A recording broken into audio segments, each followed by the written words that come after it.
I saw a tweet once that said, when a boy shows you a meme, it's a sign of great respect in their culture. Hi, I'm Finneas, and this is If It Were Me. Today I'm gonna go through a series of Cosmo confesses, a word that I just heard. I'm assuming they just made it up. And I'm gonna tell you how I would handle these situations. I think this might be a good, helpful disclaimer for this entire video, which is that I'm happy to give advice, and it is often not taken. Okay, so this is called the Fetishizer. I started seeing this guy who has been pampering me nonstop, paying for my meals, pedicures, the list goes on. He told me it's because he has this fetish of spoiling women and then watching them hook up with other guys. I know a guy like this. Do I try to make this exclusive? He's trying to like spoil you and let you hook up with other people. And it seems like that has been a great strategy for you to want to make it exclusive with him. You could always try to see like how much you can get, see how much of a fetish he really has and how deep his pockets are. And you could start asking around the other people close to you in your life and see if they want various items, see if you can procure that for them. Sort of a romantic Robin Hood type figure. Insta dilemma. It says I'm always posting cute pictures of my boyfriend and me, but he rarely posts photos of me. He says he's a private person. Is this a huge red flag? I mean, huge red flag is a relative term, right? Sounds like to me you should express that, tell him what that means. You know, my own relationship with Instagram, I don't really like to look at my own face. I don't really want to post anything that I'm involved in unless it's funny. But I happen to know, much like this Insta dilemma points out, that it makes Claudia, my partner, feel good when she's posted about on my Instagram. And that's enough of a reason for me. Loudmouth.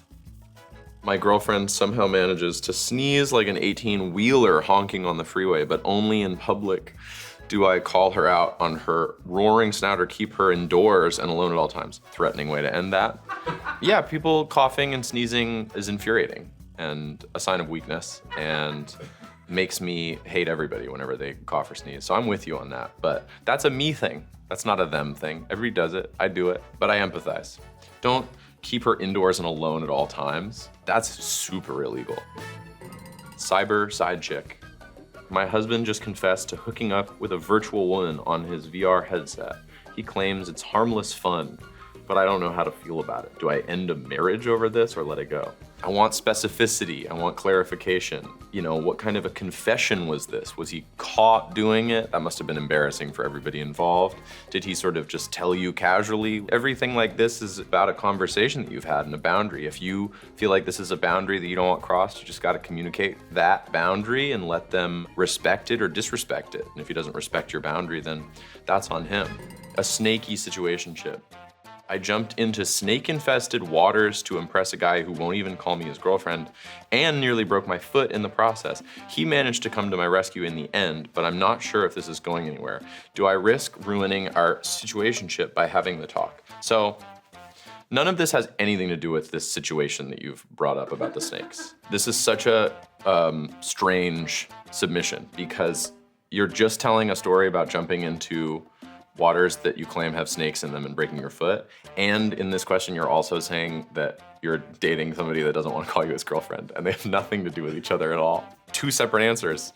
Don't jump into waters full of snakes. If you want a level of commitment that your partner's not willing to give you, then say that. And if that's a deal breaker, that's a deal breaker, that's fine. But again, this has nothing to do with the snake-infested waters.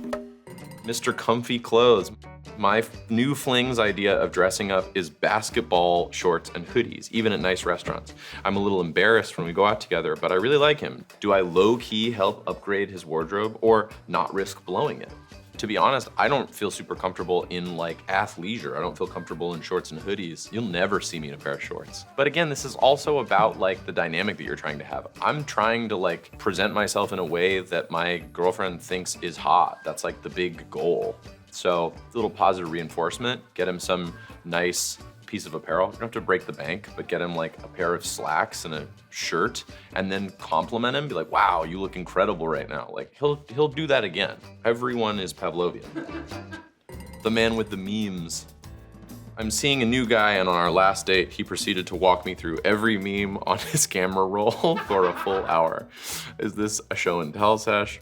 Sweet or a major ick? It's up to you. To somebody, this is annoying, and to somebody, this is sweet and a way for you guys to connect.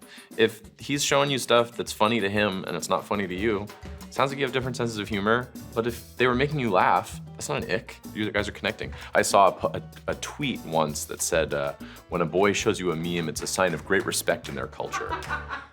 Cross-country hold-up. I slid into my celebrity crush's DMs, knowing I was about to move across the country and being rejected was the least of my worries. To my surprise, he said yes to a date. Do I put off the big move to go on a date with a celeb? Gleaning from this that the celeb lives where you are, not where you're moving to. No, definitely don't put off the move for the celeb. Celebs move around, man. Celebs are mobile. They get on planes and buses, and he'll end up where you are, so he'll be fine. Now, it's time for what Cosmo has told me is called the Quickie. Dinner or drinks for a first date? Drinks. Pack on the PDA or keep things private. I lean toward private. Ask someone out via text or on the phone. On the phone. Give up touring or give up sex. Good Lord, give up touring. Tell your dirtiest secret to your boss or your parents. Sleep with someone on the first date or wait 6 months. First date. Date someone who hates your music or is secretly obsessed with you. Hates your music. Write about your ex or forget they existed. Write about your ex.